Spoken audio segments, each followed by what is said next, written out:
তো hello' guys, যিহেতু ৰাস আৰম্ভ হৈ গ'ল, আজি আপোনালোকক মই ক'ম বুলি ভাবিছোঁ যে কৃষ্ণই কেনেদৰে সেই জোনাক ৰাতি গোপিনীসকলৰ লগত লীলা কৰিছিল বা আৰু কৃষ্ণৰ যে অসুৰবোৰক হত্যা কৰিছিল কেনেকৈনো হত্যা কৰিছিল, বা আজি এই ৰাস যে আৰম্ভ হ'ল কেনেকৈনো আৰম্ভ হ'ল, তেওঁ কেনেকৈ সেই লীলাবোৰ আৰম্ভ কৰিছিল সেই সম্পৰ্কে আজি আপোনালোকক ক'ম বুলি ভাবিছোঁ। তো ব'লক আজি আমি ভিডিঅ'টো আৰম্ভ কৰোঁ। আৰু মই নকওঁ বাৰু, মানে আমাৰ ককাই জানে কিছু কথা, ককাই কৈছে যে মই কৈ দিম বাৰু। তো ব'লক।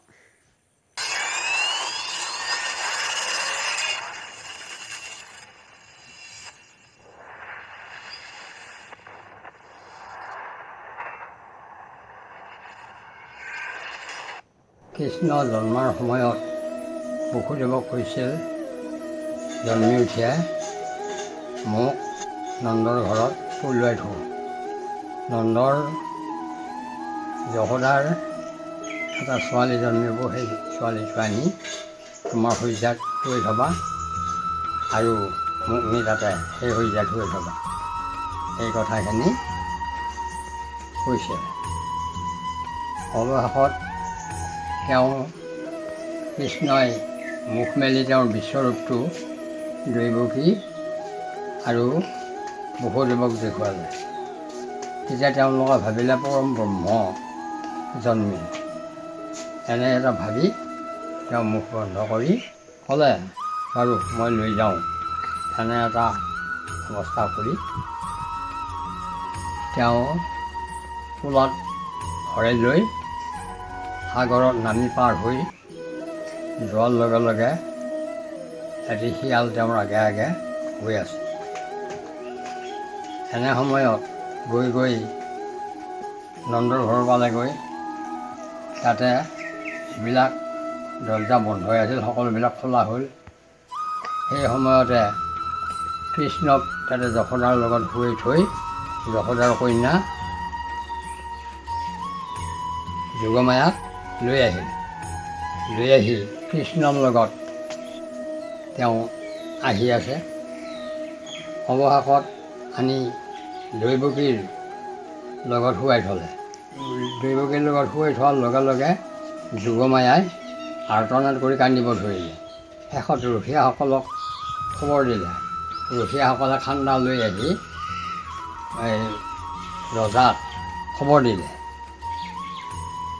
কংস আছিল ৰজা, দৈৱকীৰ ভাতৃ। তেওঁ দুৱাৰ ভাঙি গৈ যোগমায়াক ওলাই আনি তেওঁৰ কাণত শিলৰ ওপৰত আঁচৰি মাৰিবলৈ খোজোতে হাতৰ পৰা এৰাই গ'ল। ক'লে, কংস তোমাৰ প্ৰাণ বৈৰী জন্মি আছে। এই কথাখিনি কৈ যোগমায়া নাইকিয়া হৈ গ'ল। অৱশেষত গৈ গৈ তেওঁ যশোদাৰ লগতে থাকি নন্দৰ লগতে থাকি ডাঙৰ দীঘল হৈ 5 বছৰত পুতনাক বধ কৰে। কংসই যিমান অসুৰ আছিল সকলোবিলাক পথে পথেই সেই কৃষ্ণক যাতে ধ্বংস কৰাৰ মূৰ্তিত থাকিল। অৱশেষত পুতনাক বধ কৰাৰ পাছত আৰু নানা ধৰণৰ অসুৰ, যেনেকুৱা বকাসুৰ এনেকৈ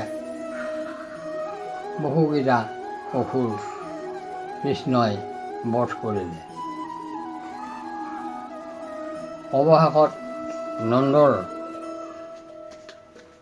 গোৱালবিলাকৰ যিবিলাক গোৱালনী আছিল, তেওঁ গৰু চাৰা, সেইবিলাকৰ পত্নীবিলাক লগ হৈ গৈ কৃষ্ণক দেখি অতি আনন্দ হয় আৰু তেওঁৰ অদ্ভুত অদ্ভুত কৰ্ম দেখি তেওঁ মানে আচৰিত হয়। সেই গোপীবিলাকে বালিত গৈ সকলোৱে নামি লীলা কৰিবলৈ ধৰিলে যাতে কৃষ্ণক পায়। তেতিয়া কৃষ্ণই সেইটো বুজি পাইছে যে তেওঁক পাবৰ কাৰণে গোপীবিলাকে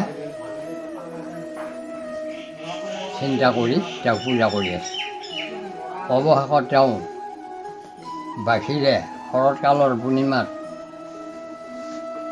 ফুলৰিত গান গাই গোপীবিলাকক মোহিত কৰিলে। তেওঁলোক মোহিত হৈ সকলোৱে দৌৰি দৌৰি আহি জোনাক ৰাতি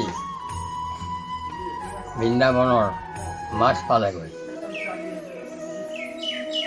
সেই সময়ত কৃষ্ণই সেই গোপীসকলৰ লগত শৰৎকালত পূৰ্ণিমাত তেওঁ লীলা কৰিছিল।